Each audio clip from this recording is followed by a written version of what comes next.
Good afternoon, good morning, or good evening, as the case may be. Welcome back to English through Popular Culture. I am still Wu Xianfeng. I am still Jason Grenier, and we are starting to talk about The Boxer by Paul Simon. We start at the beginning, as is the logical thing to do. Now, as we talk about this, many of my classes we've already looked at another Paul Simon song called Duncan not long ago. And as we go through this song by Paul Simon, The Boxer, I would ask my students to consider these two songs together and think about what they have in common, similarities, things that are the same about these two songs, because there are many shared common elements here. Let's start at the beginning. I am just a poor boy, though my story's seldom told. I have squandered my resistance for a pocket full of mumbles. Such are promises. All lies and jest. Still, a man hears what he wants to hear and disregards the rest. Lie, lie, lie. Well, there's a lot in here. Okay, first of all, we see once again we have a poor boy, and this is a poor boy going to tell us a story. His story. Does that sound familiar? It should, because this is very similar to the way Duncan starts. Right? When he says, Lincoln Duncan is my name, here's my song, that's his way of saying, I will tell you my story, my life story. Here again, we have a poor boy telling us his life story. Now, there's a lot of information in here. He tells us, I have squandered my resistance for a pocket full of mumbles. Such are promises, all lies and jest. So what we get here, we know squandered from the vocabulary means to waste something. You've used it all up, it's gone. Right? Resistance is the ability to control yourself and to say no to things, especially to temptations, right? Things we want, but we shouldn't do, we shouldn't have, or we shouldn't do, right? He's squandered his resistance. We get a picture of a young man here who's tired of saying no to temptation, these bad things around him, right? Because he's been trying to resist and say no for a long time. He was resisting, but now we all know it's not always easy to be good. It's easier to be bad, to be honest, in some situations. So he's been trying to control himself, say no to the temptations around him, but now it's easier for him to just say yes and give in. We say give in. It just means stop controlling yourself and say yes and do these bad things. What has brought him to this place? Well, he says he gave away his resistance. He wasted it. For what? For a pocket full of mumbles. Such are promises. It means this is what promises are. Promises are mumbles. People saying things that aren't clear. Promises are lies. We all know what a lie is. Promises are jokes, jests. We know this word means jokes. Right? So basically he's telling us here that you can't or you shouldn't trust people, because people always break their promises. They say things they don't mean. They lie to our faces. They're just joking sometimes. Basically, people are really unreliable. You can't believe what people say. Right? People don't stick to their word. They don't honor their commitments. They break promises all the time. Still, he says, a man hears what he wants to hear and disregards the rest. Now, man here means a person, not just a man. It could be a woman. Right? The gender is not important. People, we all hear what we want to hear and disregard the rest. So it means we know this. We should know this, but we still keep getting fooled. We get fooled time and time again because people say things we want to hear.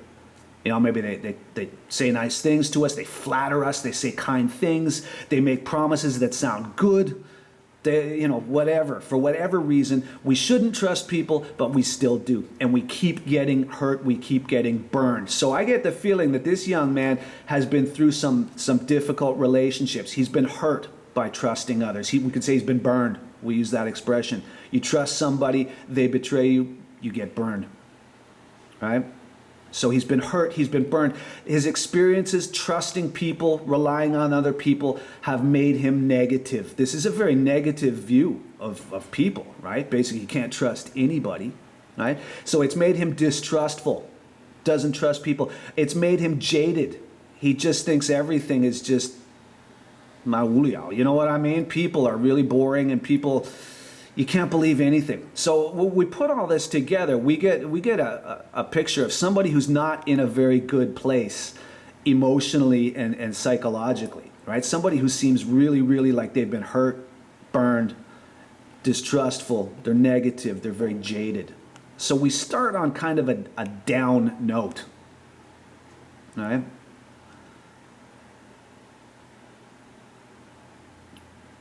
Now I'm going to go a little quicker than I normally would if we were in the classroom because of course I'm recording this and you can always go back and review this. I'm going to post a link to the YouTube channel and you can go back and watch this again at your leisure and press pause, take your notes. You can always take a screenshot. That's one advantage of being online.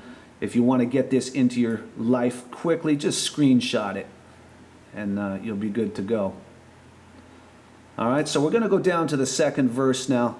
When I left my home and my family, I was no more than a boy in the company of strangers in the quiet of a railway station, running scared, laying low, seeking out the poorer quarters where the ragged people go, looking for the places only they would know. So again, asking students to think about similarities between this song, The Boxer, and the other Paul Simon song we have looked at, Duncan. Well, we have young boys, poor boys telling stories, and we also see the idea of leaving home and doing it when you're young. When I left my home and my family, I was no more than a boy. He doesn't mean child here, I don't think, but I think the idea is very young.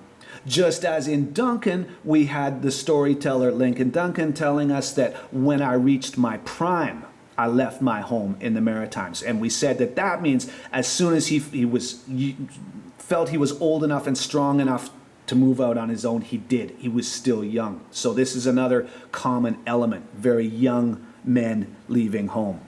And again, just because it's a male character, it doesn't matter, right? The gender is not important here. I think it's an experience that many people can relate to, including yourselves. I know many of my university students are far from home and family. A new, unfamiliar place brings with it challenges, right? You leave everything that's familiar behind, you're in a new place, and you have to find a way to do what you want to do, survive, basically. Right? So, young man in a new and unfamiliar place. He says, in the company of strangers. Now, company means he's not alone, but if everyone is a stranger, he is alone. And that also is a feeling that I think it's easy for people to relate to. Sometimes we're in a crowd, we're on the MRT, we're in a crowded place, but if you don't know anybody, you still feel alone, and that's very natural. Right? He mentions here that he's in the quiet of a railway station. Now, this is sort of unusual because most of the time a railway station is not a quiet place. It is a noisy, busy place full of hustle and bustle and people rushing around and trains, obviously. So if it's quiet in the railway station, it suggests, I think, that maybe it's late at night. And what's he doing in the station late at night? Could be waiting for a train, but maybe he's sleeping in the station. Maybe he has nowhere else to go in this new, unfamiliar place, far away from family and everything that is comfortable and familiar. He tells us also here that he's running scared. Now, running here doesn't mean like 跑步 or running. He's not exercising here. Running means that it's a constant state. Okay, he's always fearful. He's always anxious. He is in a constant state of fear or anxiety. He's running scared. Okay, so again, not a very positive picture. Nobody wants to feel like this all the time. Laying low, he tells us. Seeking out the poorer quarters where the ragged people go, looking for the places only they will know. Well, the laying low part, remember from the vocabulary part of our lecture, means you keep a low profile, you try to avoid trouble. Don't make anybody angry, don't get in trouble, don't get in a fight, don't get robbed, just stay out of trouble, right? Which is a sensible thing to do when you're very young and you're all alone and you're in a new, unfamiliar place, and maybe you're out on the streets, maybe you have no place to go. It makes sense to lay low. Try to stay out of trouble, right? He's looking for the places where the ragged people go. Now, ragged people, we would assume these are not only poor people, but people who have a difficult life. You know, homeless people, very poor people, unemployed people who rely on help, you know, charity or some sort of help to get by, people who maybe have different kind of issues with dependency on drugs or alcohol. Okay, the idea here is that he's in the bad part of town, and he's forced to be in this part of town to live among the poor people who are struggling because he is poor himself and he is struggling. So when we put all this together, all of this stuff, including his negative mental state up here, right? And he tells us where it has brought him. This is a picture of struggle, right? And we've talked about how important struggle is for a story. The songs that we look at in this class are story songs, narrative songs. And most stories, almost all stories, have some form of struggle where the character struggles. Because we said before, you take away the struggle, it's not very interesting, is it? Right? Struggle is the process that allows characters to grow. And it's the testing and the challenge, trial by fire. Right? So we put all this together, we have a picture of a young man who is very much struggling just to get by and survive in a new, unfamiliar place. Person is very young. Moving on here, we're moving on. Asking only workman's wages. I come looking for a job, but I get no offers. Just a come on from the whores on 7th Avenue. I do declare there were times I was so lonesome, I took some comfort there. Lie, lie, lie. So we see a young man, we know he's got money problems here. He's forced to be in the poor part of town, right?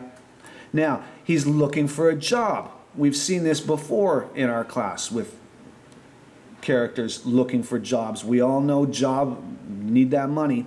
So he's looking for a job, and basically this tells us asking only workman's wages. Workman means physical labor, and also this job would generally pay very low, right? Laborer, physical labor. All right, so he's telling us here he's willing to accept any job, basically. Low pay, okay. Hard work, no problem. Physical work, dangerous work, no problem. He'll take anything, but no offers. So you can imagine the feeling, the frustration of not being able to find any job. Some people, maybe they don't work because their standards are too high, but this guy has set his standards super low. He'll do anything, but no job. And we all know no job means no money for somebody who's young and has left their home and family behind. If you're still with mom and dad, it's a little easier, but this young man is out on his own. All right? So, struggling, trying his best and failing to solve his big problem, his money problem. What does he get? He does not get a job when he's out, but he does get a come on from the whores on 7th Avenue. Now this gives us a hint about where he finds himself here, this street name, but we know the whores are the sex workers, the prostitutes, and we know a come on is a sexual offer. So basically when he's out trying to find a job, he's offered sex by prostitutes. That's what prostitutes do. They offer sex in exchange for money. So this represents temptation. Right? We know what temptation is, something that people want to do, but they should try to control themselves and not do. This, for him, is a temptation, but we already know that it's difficult for him to say no to temptation. He tells us, I was saying no, but now my ability to say no is gone. I can't say no anymore. So perhaps not surprisingly, he tells us that there were times he was so lonesome, he took comfort there. It means he said, okay. He said, okay. And he went and paid for sex with these prostitutes. Now, why would he tell us this? This is a very shameful thing, I think, for most people. For most people, this would be a deep, dark secret. So why is he telling us this? Why? Well, I think he tells us, first of all, that he did this because he was so lonesome. Lonesome means the same thing as lonely, right? So he's so lonely. I think his point here is to telling us that basically we say he's hit rock bottom or he's bottomed out. It means he's sunk down as low as he could possibly go at this point in his life and his life story, right? All these struggles have broken him. They've broken his spirit. They've broken his will to say no. He can't say no to temptation anymore because things like this make him feel better. even for a short period of time. So I think this is his point, to tell us that this was the absolute lowest that he could get. So again, we have this picture of struggle and the effect of the struggle on this young person's character, right? It's changed him, and it's made it impossible for him to say no to bad things around him.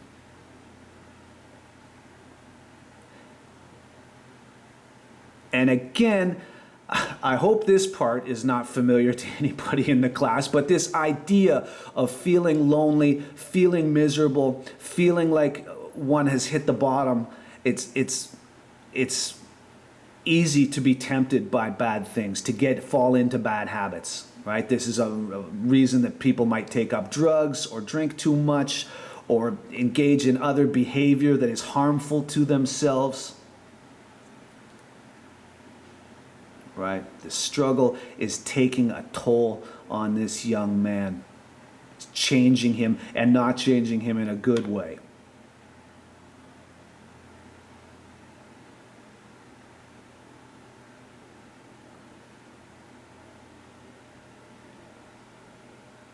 I'm going to stop the recording here. I'm going to keep going with this. We're going to finish the song, but I'm going to separate this lecture into several recorded parts, so you'll hear me introduce myself again.